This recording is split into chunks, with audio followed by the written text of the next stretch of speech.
बिस्मिल्लाहिर्रहमानिर्रहीम। अस्सलाम वालेकुम स्टूडेंट्स, मैं हूं वाजिद अली कंबो, आपका chemistry teacher. Student, second year chemistry chapter 16 और आज हमारा टॉपिक बहुत बहुत important, the quality of water. तो आइए हम डिस्कस करते हैं। माय डियर स्टूडेंट, आज का हमारा टॉपिक जो है वो एग्जामिनेशन पॉइंट ऑफ व्यू से बहुत इंपॉर्टेंट है। ये एमसीक्यूज के साथ साथ इसमें से शॉर्ट आंसर क्वेश्चन भी पूछे जाते हैं।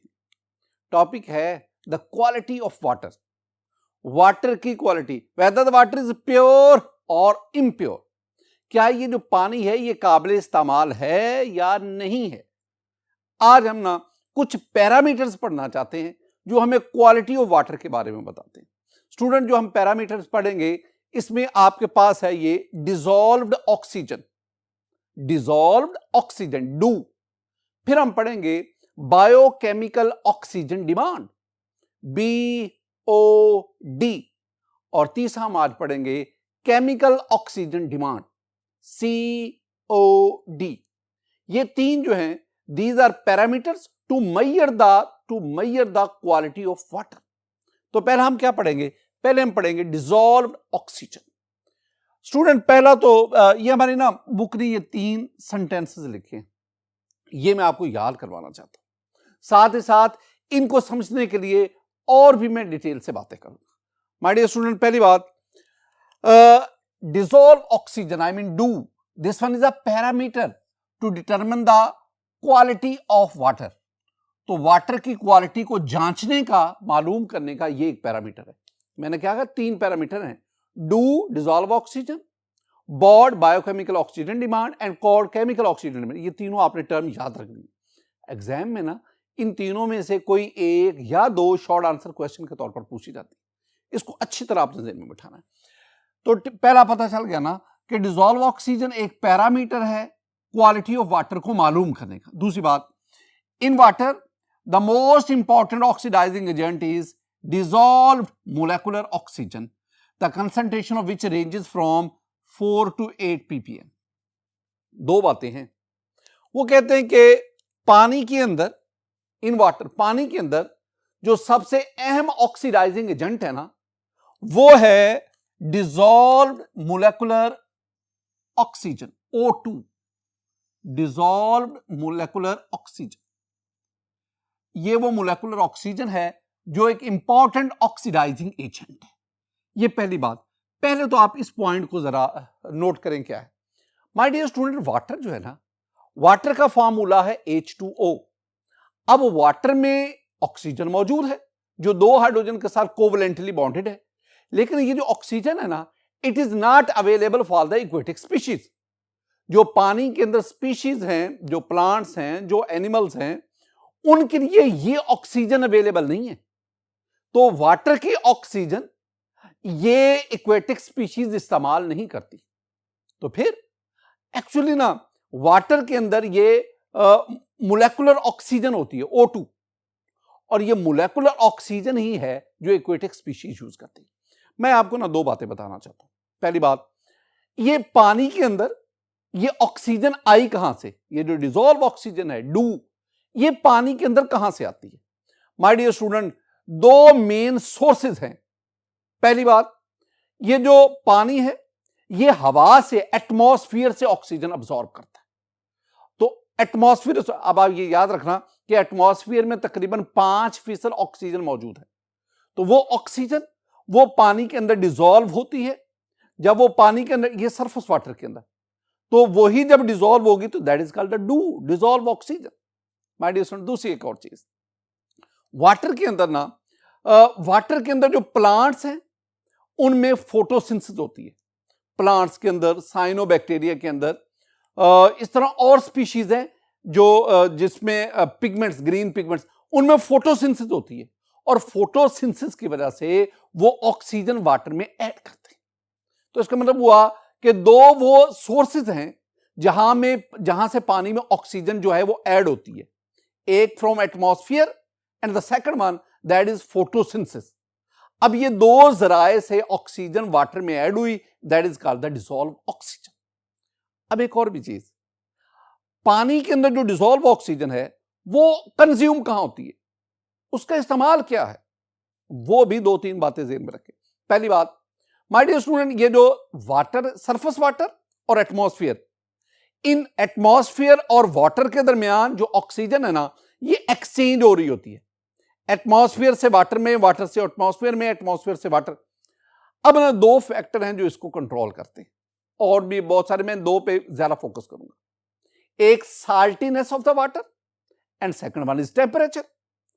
अब जितना पानी ज्यादा साल्टी होगा, जितना ज्यादा नमकीन होगा, उतनी उसमें ऑक्सीजन को अब्सॉर्ब करने की सलाहियत कम होगी। तो जितनी साल्टीनेस ज्यादा होगी, उतनी डिसॉल्व ऑक्सीजन कम होगी। ये पहली बात। दूसरी एक चीज वो है टेम्परेचर। माय डियर स्टूडेंट, जितना टेम्परेचर बढ़ता है, उतनी वाटर में सॉल्युबिलिटी ऑफ ऑक्सीजन कम होती है। आपने ये टेबल देख सकते हैं। अगर आप 0 डिग्री सेंटीग्रेड देखेंगे तो इसमें 0 डिग्री सेंटीग्रेड पर वाटर में ऑक्सीजन की सॉल्युबिलिटी 14.6 है ग्राम पर लीटर। लेकिन जैसे जैसे टेम्परेचर इंक्रीज कर रहा है, 5, 10, जैसे जैसे टेम्परेचर इंक्रीज कर रहा है, तो देखें ऑक्सीजन की वाटर में सॉल्युबिलिटी कम होती जा रही है। यहां तक कि जब टेम्परेचर 100 डिग्री सेंटीग्रेड होता है तो ऑक्सीजन की वाटर में सॉल्युबिलिटी 0 है, यानी 100 डिग्री सेंटीग्रेड वाटर में ऑक्सीजन डिसॉल्व नहीं होती। तो temperature, it has a very great influence on the solubility of oxygen in water. अब इसका मतलब क्या हुआ? इसका मतलब है जो ठंडा पानी है, जो कोल्ड वाटर है, वो ज्यादा डू रखता है, उसमें डिसॉल्व ऑक्सीजन ज्यादा होती है, और जो हॉट या वार्म वाटर है उसमें डिसॉल्व ऑक्सीजन कम होती है। अब ना एक तो ये आ गया कि एटमॉस्फेयर और वाटर के दरमियान एक्सचेंज ऑफ ऑक्सीजन, और 2 मैंने फैक्टर बताया, साल्टीनेस और टेम्परेचर। ये इसको एक और भी चीज है स्टूडेंट, ये जो इक्वेटिक एनिमल्स हैं, जिसमें खास तौर पर मैं फिश का बात करूंगा, मैं क्रैब्स की बात करूंगा, ये भी ऑक्सीजन का इस्तेमाल करते हैं। साइनोबैक्टीरिया हैं, ये तमाम के तमाम जो है, they also use the oxygen. My dear student, एक और भी बात है, ये जो प्लांट्स हैं, डे टाइम तो ठीक है, उसमें फोटोसिंथेसिस हो रही है, लेकिन रात को फोटोसिंथेसिस नहीं होती, रेस्पिरेशन 24 घंटे जारी रहती। डे टाइम में फोटोसिंथेसिस, रेस्पिरेशन के दौरान जो ऑक्सीजन की डिमांड है उसको मीट करती है, लेकिन रात को फोटोसिंथेसिस नहीं हो रही, रेस्पिरेशन प्लांट्स में हो रही, लाइक एनिमल्स। तो इसका मतलब है रात के वक्त, एट नाइट, जो प्लांट्स हैं वो रेस्पिरेशन के लिए डिसॉल्व ऑक्सीजन का ही इस्तेमाल करते हैं। ये मुख्तलिफ वे हैं जिससे डिसॉल्व ऑक्सीजन कंज्यूम होती है। ये तो मैंने नेचुरली बात की है ना। माय डियर स्टूडेंट, होता क्या है? होता यह है कि आप पानी के अंदर मुख्तलिफ वेस्ट वो शामिल करते हैं, ऑर्गेनिक हैं वेस्ट या मिनरल वेस्ट, वो आप इसमें ऐड करते हैं, या पानी के अंदर जो प्लांट्स हैं या जो एनिमल्स हैं, जब वो डाई कर जाते हैं, वो भी नीचे बैठ जाते हैं सेडिमेंट्स में।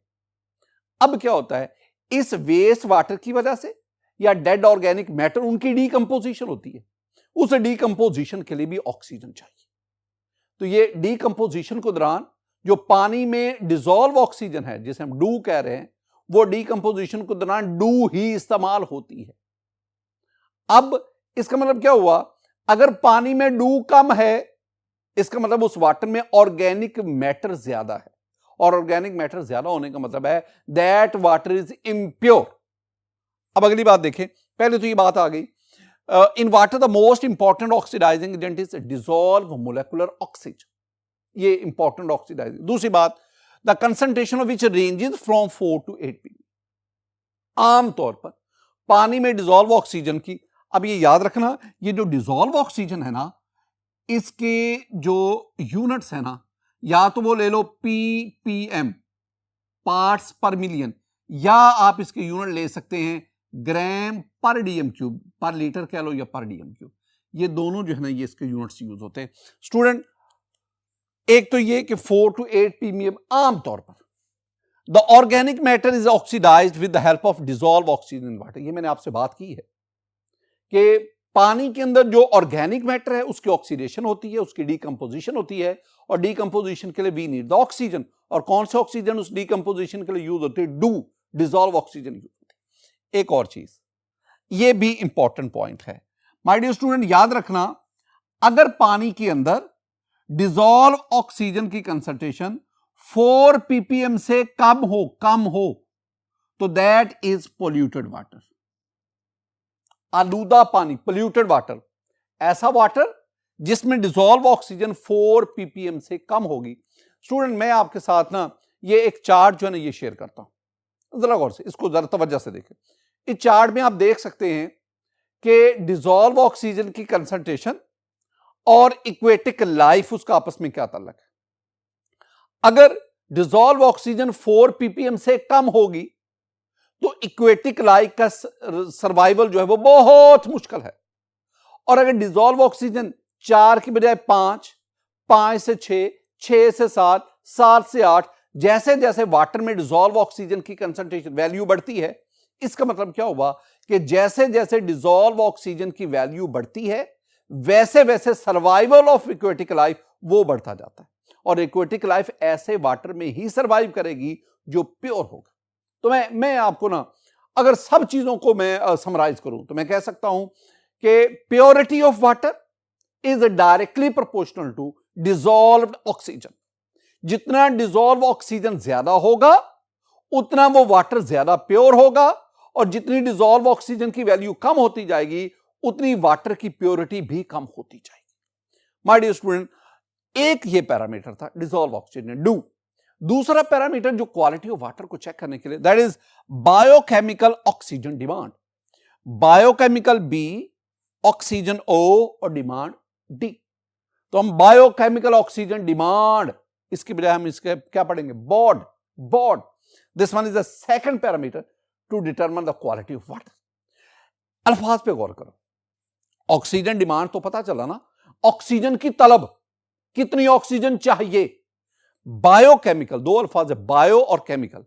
बायो का लफ्ज जब भी आता है ना तो इशारा लाइफ की तरफ होता है। लाइफ का मतलब लिविंग ऑर्गेनिज्म की तरफ इशारा है।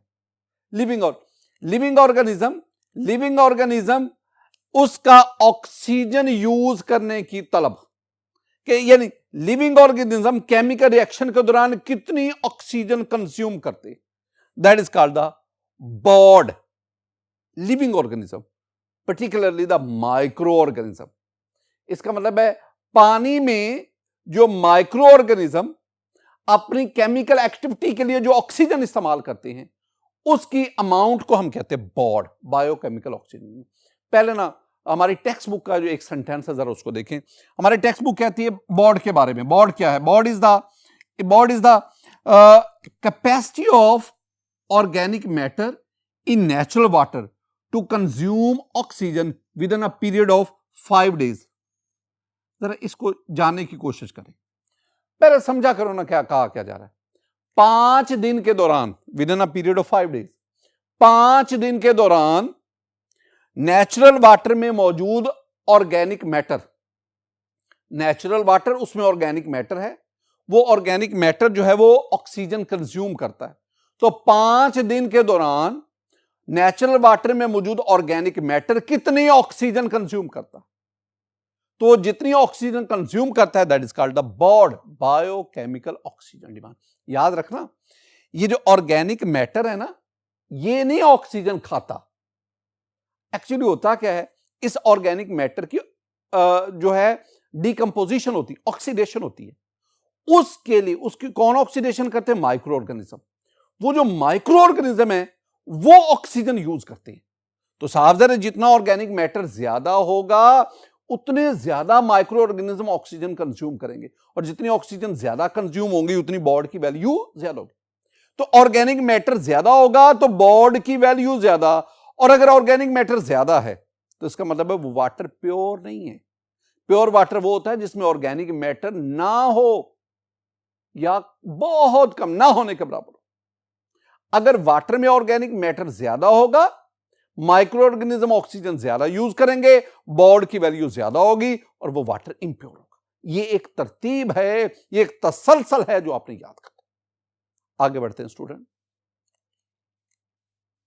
My dear student, biochemical oxygen demand में जो दूसरा पॉइंट है वो है the value of BOD is the amount of oxygen consumed as a result of biological oxidation of dissolved organic matter in water, in the sample in water।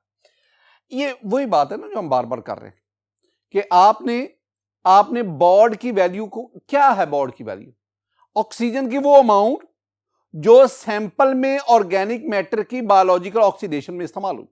अच्छा, मैं इस point को ज्यादा फोकस करूंगा, ये वाला जो पॉइंट है, the oxidation reaction is catalysed bye micro organisms.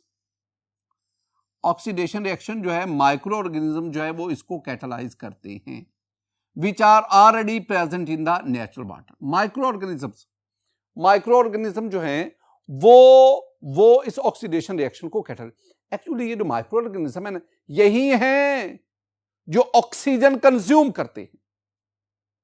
Oxygen consumed is due to the activity of micro organism. मैं सेंटेंस पे जोर दे।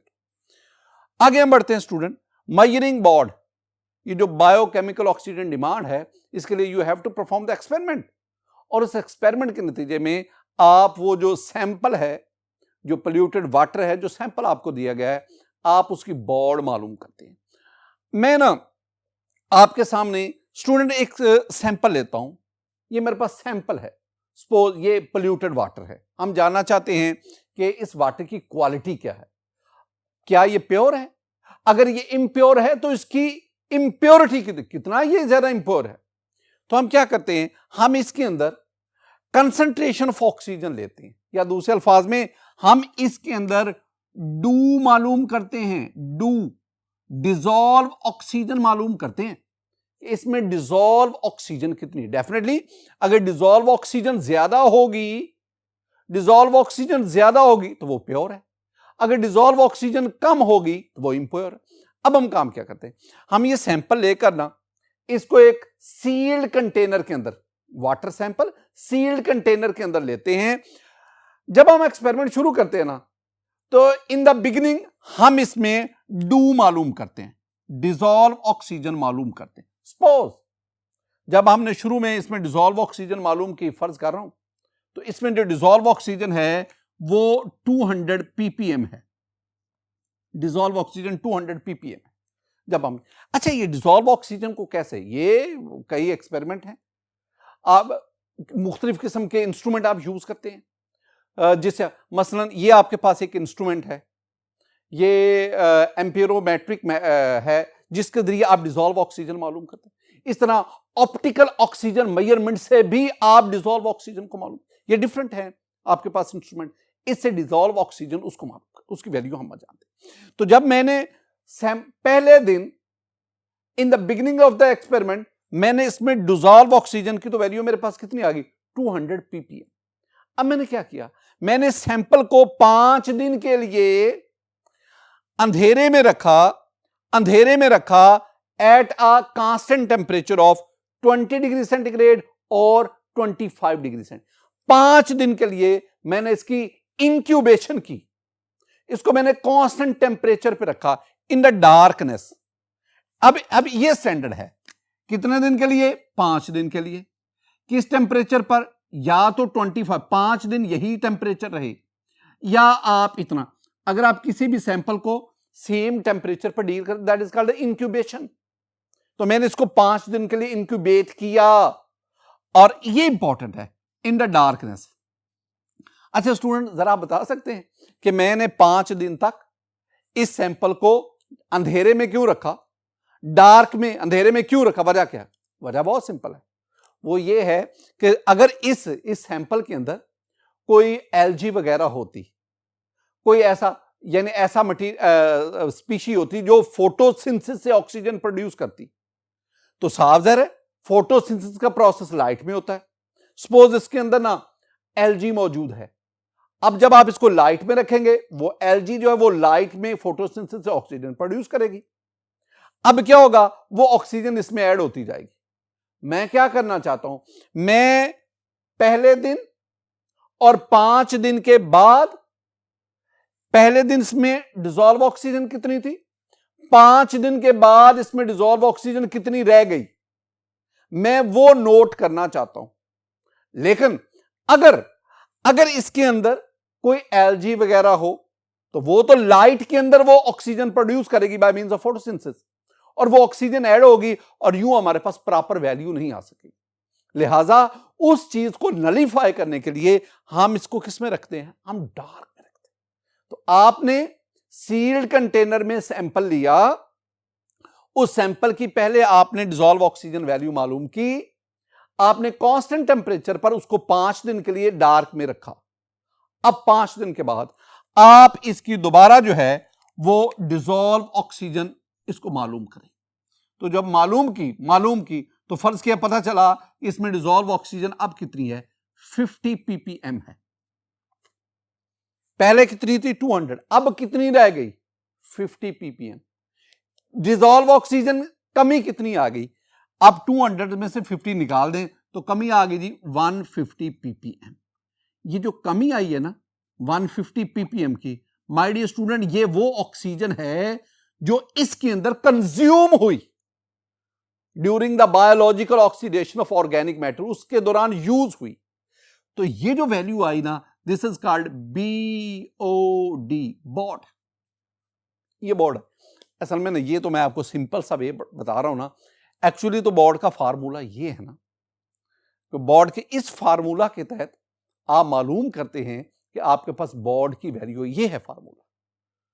इसमें ये जो डिनोमिनेटर में P है, P ये एक स्पेसिफिक है, ये P की वैल्यू पुट करेंगे तो फिर आपके पास ये वैल्यू आती जाएगी। माय डियर स्टूडेंट, अब याद रखना, जितनी डिसॉल्व ऑक्सीजन ज्यादा कंज्यूम होगी, इट मींस इसमें उतना ऑर्गेनिक मैटर ज्यादा है, और जितना ऑर्गेनिक मैटर ज्यादा होगा उतना ये वाटर ज्यादा इंप्योर होगा। आप एक रिलेशन तो बनाए ना, रिलेशन क्या बना, रिलेशन ये है कि amount of organic matter directly proportional to micro activity of micro organism, directly proportional to oxygen consumed, directly proportional to baud.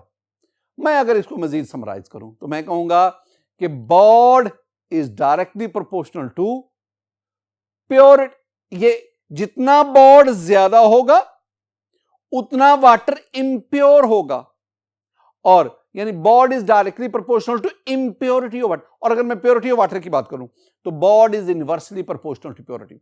अगर बॉड ज्यादा है तो वाटर कम इंप्योर है, अगर बॉड कम है तो वाटर ज्यादा प्योर है। आखिरी बार सिंपल से आप कह देना कि more value of BOD means polluted water. जितनी बॉड की वैल्यू ज्यादा होगी उसका मतलब है वो वाटर ज्यादा पोल्यूट होगा। माय डियर स्टूडेंट, ये दूसरा था हमारे पास पैरामीटर, यानी बायोकेमिकल ऑक्सीजन डिमांड। अब हम तीसरे पैरामीटर की तरफ बढ़ते हैं। माय डियर स्टूडेंट, अब हमारे पास है chemical oxygen demand, COD, chemical oxygen demand. पहले हम ना उन चीजों को पढ़ते हैं जो हमारी टेक्स्ट बुक में लिखी हैं, फिर मैं इनकी ना बड़ी डिटेल से आपको एक्सप्लेनेशन देता हूं। देखें my dear student, the organic content of water, यानी वाटर में जो ऑर्गेनिक मैटर है which consumes oxygen during chemical oxidation is evaluated by its chemical oxygen demand. यानी वाटर के अंदर जो ऑर्गेनिक मैटर है, आप इसको COD कोड के जरिए भी आप इसको एवेल्युएट कर सकते हैं। पहली ये बात, बोर्ड के जरिए कर सकते हैं, कोड के जरिए भी कर सकते हैं। दूसरी बात, the oxygen demand of water, the oxygen demand यानी वाटर को ऑक्सीजन कितनी चाहिए, can be determined directly by treating with, this one is very important, by treating with dichromate ion.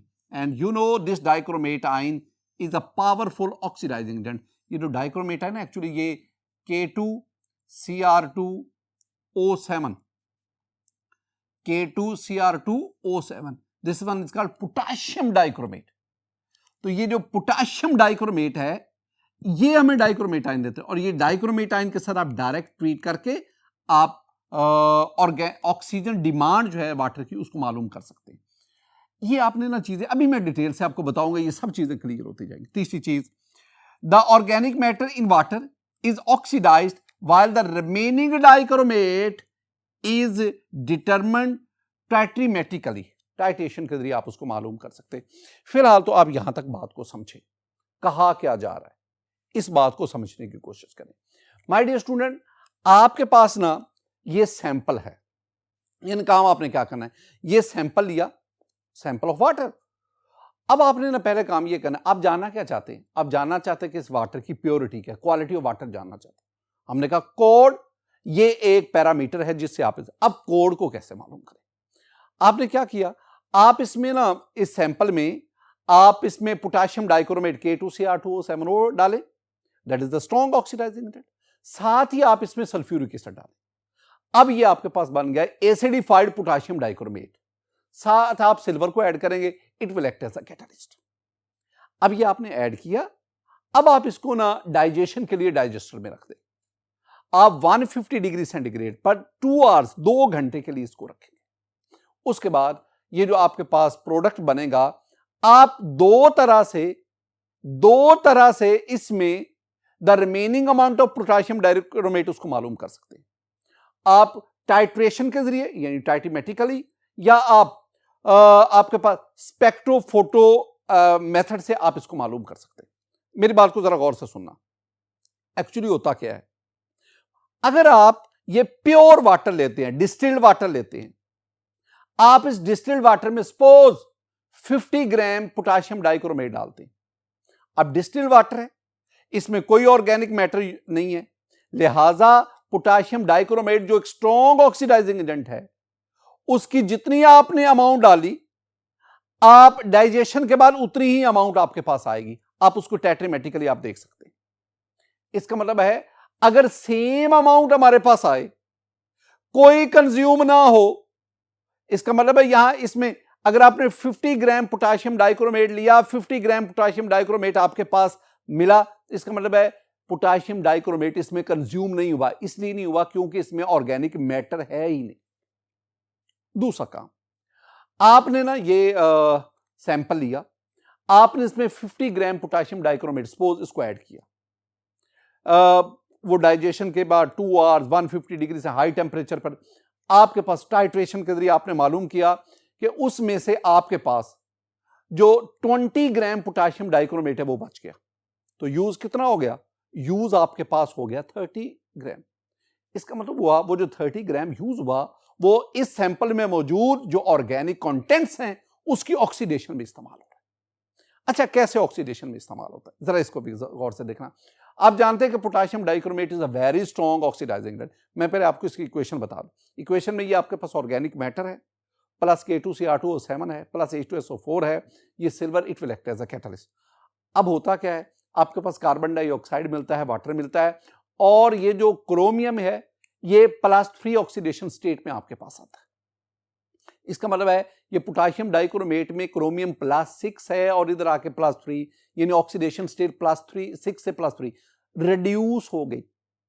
कोई भी स्पीशी जब रिड्यूस होती है, it means that I will act as oxidising agent. In this case potassium dichromate will act as an oxidising agent. मैं मजीद जरा detail से आपको बताता हूं। होता भला क्या है, ये जो पोटेशियम डाइक्रोमेट है ना, it will gives us the dichromate ion, Cr2O7 2- dichromate ion. अब होता क्या है, ये जो डाइक्रोमेटाइन है ये ऑक्सीजन देता है ऑर्गेनिक मैटर की ऑक्सीडेशन में। जब ये ऑक्सीजन देगा, ऑर्गेनिक मैटर की ऑक्सीडेशन होगी, तो डाइक्रोमेटाइन +3 ऑक्सीडेशन स्टेट से Cr3+ +6 से +3 ऑक्सीडेशन स्टेट में आ जाता है। इसका मतलब है ये ऑक्सीडाइज, ऑर्गेनिक मैटर को ऑक्सीडाइज करता है, खुद रिड्यूस हो गया। टाइम कितना चाहिए? 2 आवर्स चाहिए। अब जितना आपने पोटेशियम डाइक्रोमेट ऐड किया वो सारे का सारा ऑक्सीडाइज इस ऑक्सीडेशन प्रोसेस में यूज नहीं हुआ। कुछ यूज हो गया, कुछ बच गया। जो यूज हुआ उसको हम डायरेक्टली मेजर नहीं कर सकते, हां जो बचा है उसको हम टाइट्रेशन के जरिए मेजर कर लेते। तो जो बचेगा, तो इसका मतलब उससे हमें पता चल जाएगा, यानी अगर आपने 50 ग्राम लिया, 20 ग्राम बच गया, तो यूज कितना हो गया? 30 ग्राम। इनडायरेक्टली आप इसको मालूम कर लेते हैं। और अब ये तो वेरी सिंपल है, जितना ऑर्गेनिक मैटर ज्यादा होगा उतना पोटेशियम डाइक्रोमेट ज्यादा कंज्यूम होगा। The amount of potassium dichromate consume is directly proportional to amount of organic matter in the sample. और जितना ऑर्गेनिक मैटर जो है वो ज्यादा होगा, डेफिनेटली यहां भी आपके पास वही तरतीब बनी। क्या तरतीब बनी? वो कॉड यानी chemical oxidant demand directly proportional to impurity of water, जितनी कोड की वैल्यू ज्यादा होगी उतना वाटर ज्यादा इंप्योर होगा। और अगर प्योरिटी की बात करते हैं तो COD inversely proportional to purity of water. अगर सैंपल की कोड वैल्यू ज्यादा है, इट मींस वो ज्यादा है, इट मींस उस सैंपल की प्योरिटी कम है, वो इंप्योर है। और अगर कोड की वैल्यू कम होगी तो वो ज्यादा प्योर होगा, वो प्योर वाटर होगा। माय डियर स्टूडेंट, आखिर में एक बहुत इंपॉर्टेंट बात, और वो क्या है, ये बोर्ड और कोड में डिफरेंस क्या है। मुझे ज्यादा डिफरेंसेस की तरफ मैं सिर्फ 3 बातें आपको बताना चाहता हूं बोर्ड और कोड में। पहली बात, ये जो बोर्ड है ना, बायोकेमिकल ऑक्सीजन डिमांड, ये हमें ना सैंपल के अंदर मौजूद बायोडिग्रेडेबल कंटेंट्स उसको ऑक्सीडाइज करने में ये सिर्फ उतना बताता है।